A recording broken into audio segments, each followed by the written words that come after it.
ನಾನಿವತ್ತು ಬೇಲೂರಿಗೆ ಬಂದಿದ್ದೀನಿ. ಬೇಲೂರು ಶ್ರೀ ಚೆನ್ನಕೇಶವ ಸ್ವಾಮಿ ದೇವಸ್ಥಾನ. ಇದು ಹೊಯ್ಸಳರ ಕಾಲದ ದೇವಸ್ಥಾನ. ಇದನ್ನ ಹೊಯ್ಸಳರ ರಾಜ ವಿಷ್ಣುವರ್ಧನ ಕ್ರಿಸ್ತಶಕ 1117ನೇ ಇಸ್ವಿಯಲ್ಲಿ ನಿರ್ಮಾಣ ಮಾಡೋದು ಸ್ಟಾರ್ಟ್ ಮಾಡ್ತಾನೆ. ಬಟ್ ಇದು ಕಂಪ್ಲೀಟ್ ಆಗಕ್ಕೆ 103 ವರ್ಷಗಳು ತಗೊಳುತ್ತೆ. ಆಲ್ಮೋಸ್ಟ್ ಒಂದು ದಶಕನೇ ತಗೊಳುತ್ತೆ.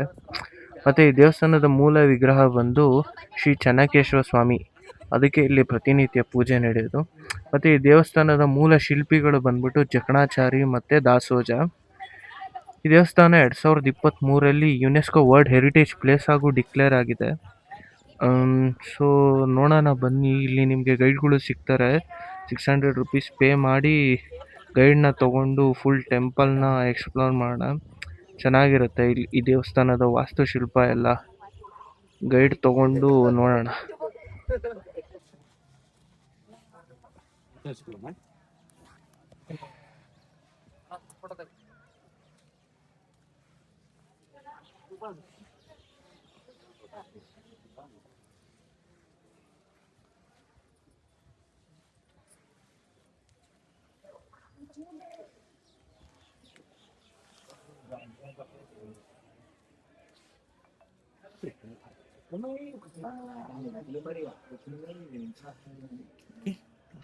Welcome to Belur. ಸುರೇಶ್ ಅಂತ ಹೇಳಿ. ಅದು ವಿಷ್ಣು ದೇವಾಲಯ. ಒಳಗಡೆ ದೇವರು ಚೆನ್ನಕೇಶವ ಸ್ವಾಮಿ. ಚೆನ್ನ ಅಂದ್ರೆ ಸುಂದರವಾದದ್ದು, ವಿಗ್ರಹ ಬಹಳ ಮುದ್ದಾಗಿದೆ. ಆಮೇಲೆ ನೋಡೋಣ.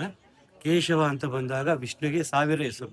ಮೊದಲನೇ ಹೆಸರು ಕೇಶವ, ಹಾಗಾಗಿ ಸುಂದರವಾದ ವಿಷ್ಣು ಚೆನ್ನಕೇಶವ. ಈ ದೇವಸ್ಥಾನ ಕಟ್ಟಿ 908 ವರ್ಷ ಆಗಿದೆ. ಇಡೀ ದೇವಸ್ಥಾನ ಕಟ್ಟಲಿಕ್ಕೆ 103 ವರ್ಷ ಟೈಮ್ ತಗೊಂಡಿದ್ದಾರೆ. ಒಂದು ರಾತ್ರಿ ಕಟ್ಟಿದ್ರು ಹಗಲ ಕಟ್ಟಿದ್ರು ಸಾಧ್ಯವಾ? ಅವೆಲ್ಲ ಅಂತೆ ಕಂತೆನ ದಂತಕಥೆಗಳು. 103 ವರ್ಷ 3 ಮಹಾರಾಜರು. ಪ್ರಮುಖವಾಗಿ ಇಲ್ಲಿ ಬರುವಂಥದ್ದು 12ನೇ ಶತಮಾನ ಅಂತಂದಾಗ ಹೊಯ್ಸಳ ವಂಶ. ಅವರಲ್ಲಿ ಪ್ರಸಿದ್ಧ ರಾಜ ವಿಷ್ಣುವರ್ಧನ ಅವರು ಶುರು ಮಾಡಿದ್ದು 1117ರಲ್ಲಿ ದೇವಸ್ಥಾನದ ನಿರ್ಮಾಣನ. ನಂತರ ಅವ್ರ ಮಗ ನರಸಿಂಹ ಬಲ್ಲಾಳ, ಮೊಮ್ಮಗ ವೀರ ಬಲ್ಲಾಳ, 3 ರಾಜರು. ಸಾವಿರಾರು ಜನ ಶಿಲ್ಪಿಗಳು. ಮುಖ್ಯವಾಗಿ ಇಲ್ಲಿ ಜಕಣಾಚಾರಿ, ಡಂಕಣಾಚಾರಿ, ಹಾಗೆ ದಾಸೋಜ, ನಾಗೋಜ, ಚಾವಣ ಒಂದು ಟೀಮ್ ಕೆಲಸ ಮಾಡಿದೆ. ಕರ್ನಾಟಕದಾದ್ಯಂತ ನೀವು ಸುತ್ತುತ್ತಾ ಹೋದ್ರೆ 92 ದೇವಸ್ಥಾನ ಸಿಗುತ್ತೆ. ಕರ್ನಾಟಕದಲ್ಲಿ ಹೊಯ್ಸಳರು ಕಟ್ಟಿರೋದು. ಪ್ರಮುಖವಾಗಿ ಬೇಲೂರು, ಹಳೆಬೀಡು, ಸೋಮನಾಥಪುರ. ಶಿಲ್ಪಕಲಾ ದೃಷ್ಟಿಯಲ್ಲಿ ಎಲ್ಲ ಚೆನ್ನಾಗಿದೆ. ಕೆಲವೆಲ್ಲ ಚಿಕ್ಕದು ಇಂಟೀರಿಯರ್, ಹಾಗಾಗಿ ಇದು ಬಹಳ ಪ್ರಮುಖ. ಬೇಲೂರನ್ನು ಗುರುತಿಸದೆ ಶಿಲಾಬಾಲಿಕೆಗಳಿಂದ. ಬೇಲೂರು ಶಿಲಾಬಾಲಿಕೆಗಳು. ನಮ್ಮ ಕರ್ನಾಟಕದ ಸಾಹಿತಿಗಳಾಗ್ಲಿ, ಕವಿಗಳಾಗ್ಲಿ, ನಮ್ಮ ಹೆಣ್ಣು ಮಕ್ಕಳನ್ನ ಹೋಲಿಕೆ ಮಾಡೋದೇ ಬೇಲೂರು ಶಿಲಾಬಾಲಿಕೆ ಇದ್ದಾಗೆ. ಸೌಂದರ್ಯ, ರೂಪ, ಫ್ಲೆಕ್ಸಿಬಲ್ ಅಂತ ಹೇಳ್ಬೋದು. ಎಲ್ಲ ಬಂಡೆ ತರ ಕಾಣ್ತಾ ಇದೆ. ಇದು ಬಂಡೆ ಅಲ್ಲ, ಪೀಸಸ್ ಇವ್ರೆ.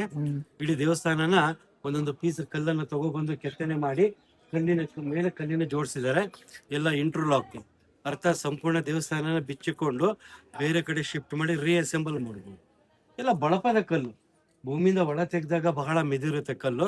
ನಂತರ ಗಾಳಿ ಮಳೆಗೆ ವಾತಾವರಣಕ್ಕೆ ಗಟ್ಟಿ ಆಗ್ತದೆ. ಮೆದು ಇದ್ದಾಗ ತೆಗೆದು ನಂತರ ಜೋಡಿಸಿದ್ದಾರೆ. ಸಂಪೂರ್ಣ ದೇವಸ್ಥಾನ ಬಿಚ್ಕೊಂಡು ನಿಮ್ಮ ಊರಿಗೆ ತಗೊಂಡೋಗಿ ಮತ್ತೆ ರೀಪ್ಲೇಸ್ ಮಾಡ್ಬೋದು. ಐ ಮೀನ್ ಅಸೆಂಬಲಿಂಗ್ ಮಾಡಿ.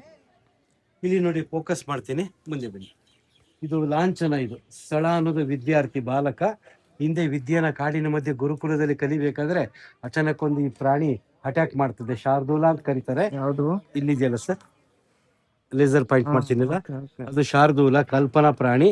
ಆ ಬಾಲಕ ಧೈರ್ಯಶಾಲಿ, ಎದುರೋದಿಲ್ಲ. ಆ ಪ್ರಾಣಿನ ನೋಡಿ ಗುರು ಸುದತ್ತಾಚಾರ್ಯರು ಹೊಯ್ಸಳ ಅಂತ ಕೂಗ್ಕೊಳ್ತಾರೆ. ಹೊಯ್ ಅಂದ್ರೆ ಒಡೆದಾಕು, ಕೊಂದಾಕು. ಅವನದ್ರ ಜೊತೆ ಫೈಟ್ ಮಾಡಿ ಅದನ್ನ ರಾಜನ ಆಗ್ತಾನೆ. ಹಾಗಾಗಿ ವಂಶಕ್ಕೆ ಹೆಸರು ಹೊಯ್ಸಳ ಅಂತ ಬರ್ತದೆ. ಅವನೇ ಮೊದಲನೇ ರಾಜ. ಮೇಲೆ ವಿಷ್ಣು ವಾಹನ ಗರುಡ, ನರಸಿಂಹಸ್ವಾಮಿ. ಆ ಕೈಗಳ ಪಕ್ಕದಲ್ಲಿ ಸರ್ಕಲ್ಗಳಿದೆಯಲ್ಲ, 10 ಸರ್ಕಲ್, 10 ಅವತಾರ. ಫಸ್ಟ್ ಮೀನ್ ಕಾಣ್ತದೆ ನೋಡಿ, ಫಿಶ್, ಮತ್ಸ್ಯ, ಕೂರ್ಮ, ಟಾಟಾಯ್ಸ್, ವರಾಹ, ನರಸಿಂಹ, ವಾಮನ, ಪರಶುರಾಮ್, ಶ್ರೀರಾಮ್, ಕೃಷ್ಣ, ಬೌದ್ಧ, ಕೊನೆಗೆ ಕಲ್ಕಿ ಆಗ್ಬೇಕು. ಕಲ್ಕಿ. ಆ ಪ್ರಾಣಿಗಳೆರಡು ನೋಡಿ ಸರ್, ಕಾಲ್ಪನಿಕವಾದದ್ದು. ಮಕರ ಅಂತ, ಹಂದಿ ದೇಹ, ಸಿಂಹದ ಕಾಲುಗಳು, ಕೋತಿ ಕಣ್ಣು, ಹಸುವಿನ ಕಿವಿ, ಮೊಸಳೆ ಬಾಯಿ, ಗಜದ ಸೊಂಡಿಲು. ಎಲ್ಲ ಸಿಂಗಲ್ ಪೀಸು. ಇದು ನೋಡಿ, ಬೇಲೂರು ಶಿಲಾಬಾಲ್ಕಿನಲ್ಲಿ ಒಟ್ಟು 10,000 ವಿಗ್ರಹ ಇದೆ, ಚಿಕ್ಕದು ದೊಡ್ಡದೆಲ್ಲ ಸೇರಿಸ್ಕೊಂಡು.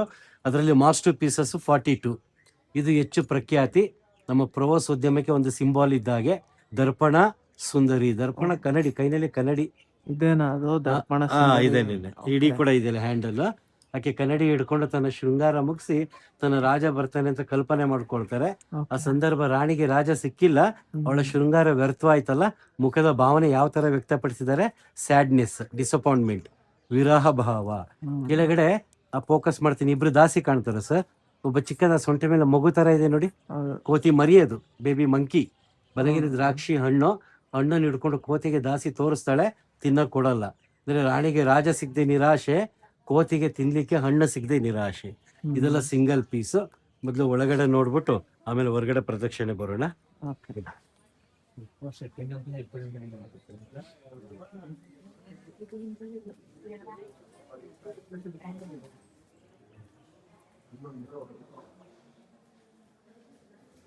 ಪೂಜೆ ಇಲ್ಲೊಂದೇ ದೇವಸ್ಥಾನದಲ್ಲಿ ನಡೆಯೋದು?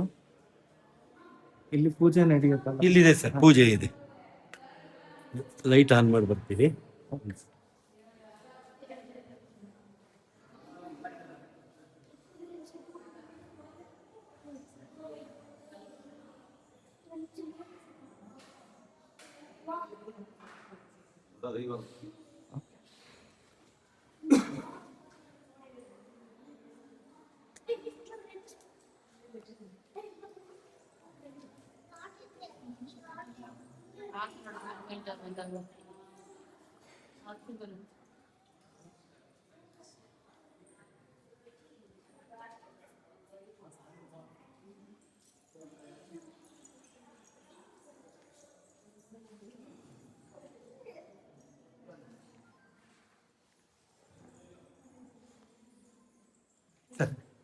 ಇದು ನೃತ್ಯ ಮಂಟಪ. ರಾಣಿ ಸ್ವತಃ ನೃತ್ಯ ಮಾಡ್ತಿದ್ದ ಸ್ಥಳ.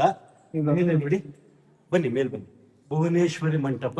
ಒಟ್ಟು 52 ಪೀಸಸ್ ಇದೆ. 500ಕ್ಕೂ ಹೆಚ್ಚಿನ ವಿಗ್ರಹಗಳಿದೆ. ಮಧ್ಯೆ ಒಂದು ಪಿಲ್ಲರ್ ಇದೆಲ್ಲ ಹ್ಯಾಂಗಿಂಗ್. ಇದು ನಮ್ಮ ದೇವಸ್ಥಾನಕ್ಕೆ ಕೀ ಇದ್ದ ಹಾಗೆ. ನಾನು ಹೇಳಿದೆ ದೇವಸ್ಥಾನ ಸಂಪೂರ್ಣ ಬಿಚ್ಕೊಂಡು ಬೇರೆ ಕಡೆ ಶಿಫ್ಟ್ ಮಾಡಿ ರೀಅಸೆಂಬಲ್ ಮಾಡಬಹುದು ಅಂತ. ಇದು ಕೀ ಇವ್ರೆ, ಇಡೀ ದೇವಸ್ಥಾನಕ್ಕೆ ಇದು ಕೀ ಇದ್ದ ಹಾಗೆ. ಇದನ್ನು ಬಿಚ್ಚಿದ್ರೆ ಮಾತ್ರ ದೇವಸ್ಥಾನ ಬಿಚ್ಚಲಿಕ್ಕೆ ಸಾಧ್ಯ. ಇದೆಲ್ಲ ಜಾಯಿಂಟ್ ಮಾಡಿ? ಹೌದು, ಇಂಟರ್ಲಾಕ್. ಅದಕ್ಕೆ ಹೇಳೋದಲ್ಲ, still whole temple possible to dismantle. ಇಲ್ಲಿ ಬನ್ನಿ, ಇದು ನಾಟ್ಯ ಸರಸ್ವತಿ ನೋಡಿ. ಹೆಣ್ಮಕ್ಳು ಬೈತೇನೆ ಬೊಟ್ಟು ಅಂತ ಹಾಕೊಂತಾರಲ್ಲ, ತಲೆ ಮೇಲೆ ಕಾಣುತ್ತೆ ಪಾಯಿಂಟ್ ಬಟ್ಟಿ ನೋಡಿ. ಆ ಗೆಜ್ಜೆ ಅದೇ ಕಲ್ಲು, ಬೇರೆ ಸಪರೇಟ್ ಪೀಸ್ ಅಲ್ಲ. ಕೈಲಿ ಹಿಡ್ಕೊಂಡು ಇವ್ರೆ ಮೇಲೆ ಕೆಳಗೆ ತಿರುಗಿಸ್ಬೋದು, ಅದನ್ನ ಈಗ್ಲೂ ಶೇಕ್ ಮಾಡಬಹುದು. ಸೇಮ್ ಸ್ಟೋನ್, ಬೇರೆ ಪೀಸ್ ಅಲ್ಲ. ಇದು ನಾಟ್ಯ ಅಪ್ಸರ ಕನ್ಯಾ. ತಲೆ ಮೇಲೆ ಕಿರೀಟ, ಕಿವಿಗೆ ಬೆಂಡೋಲೆ, ಕೈ ತುಂಬ ಬಳೆ, ಸೊಂಟಕ್ಕೆ ಡಾಬು, ಕಡಗ, ಗೆಜ್ಜೆ, ರಾಜಪರದೆ. ನಾಟ್ಯ ಮಾಡೋ ವ್ಯಕ್ತಿಗಳಿಗೆ ಯಾವೆಲ್ಲ ವಸ್ತ್ರಾಭರಣ ಬೇಕು ಅನ್ನೋ ಒಂದು ಸಿಂಬೋಲಿಕ್. ಇದು ಕೇಶ ಶೃಂಗಾರ. ಸಂಪ್ರದಾಯಿಕವಾಗಿ ಹೆಣ್ಮಕ್ಳಿಗೆ ತಲೆ ತುಂಬಾ ಕೂದಲು ಇರ್ತದಲ್ಲ, ಹಾಗೆ ತಲೆಗೆ ಸ್ನಾನ ಮುಗಿದ್ಮೇಲೆ ಬಟ್ಟೆ ಹಾಕೊಂಡು ಹಿಂಡ್ಕೊಂತ ಇದ್ದಾಳೆ. ಕೂದಲು ಇಲ್ಲ, ಕೂದಲ ಮೇಲೆ ಬಟ್ಟೆ. ಆ ನಂತರ ಕೂದಲಿನ ಕೆಳಭಾಗ ನೀರಿನ ಹರಿಗಳು ಕಾಣ್ತಿದ್ಯಾ, ಶೇಖರಣೆ ಆಗಿದೆ ಅಂತ. ಹಳೆಗಿನರದಲ್ಲಿ ಶಿಲ್ಪಿ ಹೆಸರು ದಾಸೋಜ. ಇಲ್ಲಿ ಮುಖ್ಯ ಶಿಲ್ಪಿ ಜಕಣಾಚಾರಿ, ಡಂಕಣಾಚಾರಿ ಅಂತ. ಹಾಗೆ ಸಾವಿರಾರು ಜನ ಶಿಲ್ಪಿಗಳು ಕೆಲಸ ಮಾಡಿದ್ದಾರೆ. ದಾಸೋಜ, ನಾಗೋಜ, ಚಾವಣ. ಇದು ತೋಳ ಮೇಲೆ ಪಕ್ಷಿ, ನಾಟ್ಯ ಮಯೂರಿ. ಆ ಕೊಕ್ಕು ಗಿಣಿ ತರ ಇದೆ, ಗರಿ ನವಿಲ್ ತರ ಇದೆ ನೋಡಿ. ಅಂದ್ರೆ ಹೆಣ್ಣಿನ ನಾಟ್ಯ ನವಿಲಾಗಿರ್ಬೇಕಂತೆ, ಮಾತು ಗಿಣಿ ತರ ಇರ್ಬೇಕಂತೆ, ಹೋಲಿಕೆ. ಈ ಬಳ್ಳಿ ಹಿಡ್ಕೊರೋ ಕೈನಲ್ಲಿ 2 ಬಳೆ ಇದೆಯಲ್ಲ ಸರ್, ಆ ಮುಂದಿನ ಒಂದು ಬಳೆ ಇದೆಯಲ್ಲ, ಅದನ್ನ ಟರ್ನ್ ಮಾಡಬಹುದು ಈಗ ನಾನು. ಹೌದಾ? ರಿಯಲಿ ಅಷ್ಟು ಡೀಟೇಲ್ ಆಗಿ ಮಾಡಿದ್ದಾರೆ. ಆಮೇಲೆ ತೊಡಸಿಲ್ಲ, ಅದೇ ಕಲ್ಲು. ಅದು ಯಾವ ಮಿಷನರಿ ಇರ್ತೀವ್ರೆ.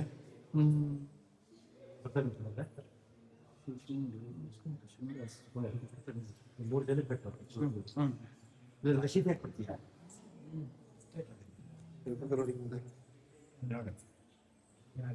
ಓಕೆ. ಇಲ್ಲಿ ಕಂಬಗಳಿದೆಯಲ್ಲ, ಸುಮಾರು 48 ಕಂಬಗಳಿದೆ. ಗಮನಿಸಿ ನೋಡಿ ಸೂಕ್ಷ್ಮವಾಗಿ, ಒಂದರ ತರಹ ಮತ್ತೊಂದಿಲ್ಲ, ಎಲ್ಲ ಬೇರೆ ಬೇರೆ. ಇಲ್ಲಿ ನೋಡಿ 3 ಬಳೆಗಳ ಡಿಸೈನ್. ಇದು ಕಮಲದ ಹೂ, ಲೋಟಸ್, ಛತ್ರಿ ಬರ್ತದೆ, ಚಾಮರ, ನಕ್ಷತ್ರ ವಜ್ರದ ಹಾಗು, ಈ ರೀತಿ ಡಿಫ್ರೆಂಟ್ ಬೇರೆ.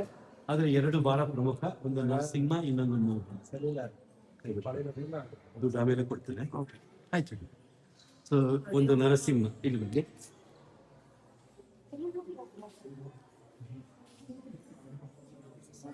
ಈ ಹೊಯ್ಸಳರಿಗೆ ಮನೆ ದೇವರಂತ ಗುರುತಿಸ್ಕೊಂತೀವಿ ನರಸಿಂಹನ.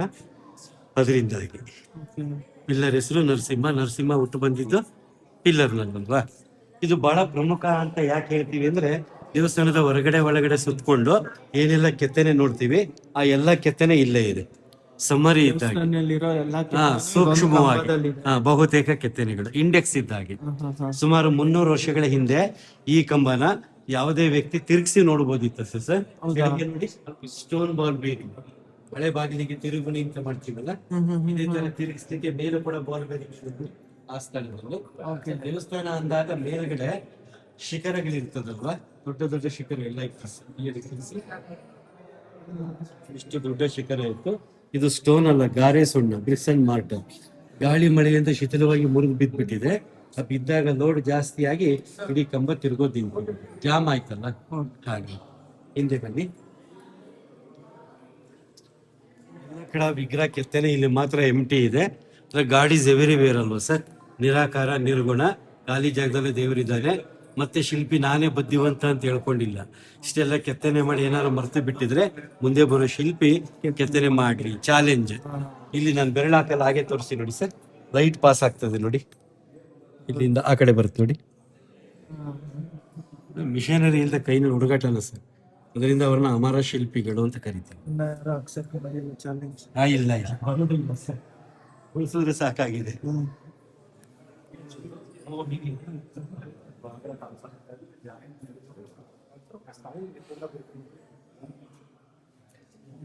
ಇಲ್ಲಿ ಬಹಳ ವಿಗ್ರಹಗಳು ಕೈ ಹಾರ ಅಂತ ಮುರಿದಿದ್ದಾರೆ.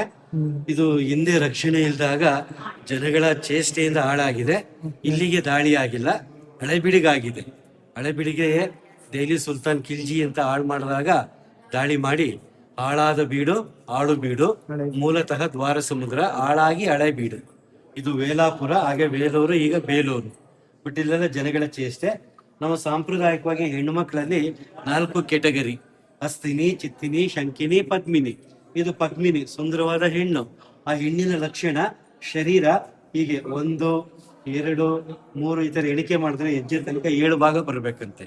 ಮುಖದಲ್ಲಿ ಮೂಗು ಎಷ್ಟು ದೊಡ್ಡದಿದೆ ಅಷ್ಟೇ ಹಣೆ, ಹಣೆಯಷ್ಟೇ ಗಲ್ಲ. 1/3, 1/3, 1/3. ಕಣ್ಣಿನುಬ್ಬು ಕಾಮನ ಬಿಲ್ಲಿನಾಗಿದೆ, ಕಾಮಾಕ್ಷಿ. ಮೀನಿನ ಹಾಗೆ ಕಣ್ಣಿದ್ರೆ ಮೀನಾಕ್ಷಿ. ದುಂಡು ಮುಖ ಇರಬೇಕು, ಚಂದ್ರನಾಕೃತಿ, ಚಂದ್ರಮುಖಿ. ತೆಳು ಸೊಂಟ, ಸಿಂಹಕಟಿ. ಇಲ್ಲಿ ಗ್ಯಾಪ್ ಇದೆ ನೋಡಿ ಸರ್, ಸ್ಲೈಟ್ ಪಾಸ್ ಆಗ್ತದೆ ನೋಡಿ. ಫ್ಲಾಟ್ ಫೀಟ್ ಇರಬಾರ್ದು, ಲೋಟಸ್ ಫೂಟ್, ಪದ್ಮಪಾದ. ಹೆಬ್ಬೆರಳಿಗಿಂತ ಪಕ್ಕದ ಬೆರಳು ದೊಡ್ಡದಿರ್ಬೇಕಂತೆ. ಈಗ ಬೆರಳು ಪಕ್ಕದ ಬೆರಳು ದೊಡ್ಡದಿದ್ರೆ ಆ ಹೆಣ್ಣು ಲಕ್ಕಿ ಅಂತೆ. But after marriage gents are unlucky, dominating, commanding. ಕಾಲುಂಗುರ ಹೆಣ್ಮಕ್ಳಿಗೆ ಕಾಲುಂಗುರ ಹಾಕ್ಬೋದು, ಬೆಳ್ಳಿ ಕಾಲುಂಗುರ. ಹಾಗೆ ಇಲ್ಲಿ ಜ್ಯುವೆಲರಿ ಡಿಸೈನ್ ಇದೆ. ಇಲ್ಲಿ ಆರ್ಪಾರ್ ಇದೆ, ಥ್ರೂ 3D ವರ್ಕ್, 3 ಡೈಮೆನ್ಷನಲ್. ಅಂಟಿಸಿದಾರೇನೋ ಗಮ್ಮಾಕಿ ಅನ್ಬೇಕು, ಆ ರೀತಿ ಇದೆ. ಈ ಬೇಲೂರು ಹಳೆಬೀಡುಗಳನ್ನ ವಿದೇಶಿ ಪ್ರವಾಸಿಗರು ಇಂಟರ್ನ್ಯಾಷನಲ್ ಜ್ಯುವೆಲರಿ ಬಾಕ್ಸ್ ಅಂತ ಕರಿತಿದ್ದಾರೆ, ಕ್ಯಾಸ್ಕೇಟ್. ಇದೊಂದು ಆಭರಣಗಳ ಪೆಟ್ಟಿಗೆ ಇದ್ದಾಗ. ಸೊ ಇಷ್ಟು ಒಳಗಡೆ ಆಯ್ತು, ಹೊರಗಡೆ ಇನ್ನೂ ಚೆನ್ನಾಗಿದೆ. ಸುತ್ತ ಬನ್ನಿ.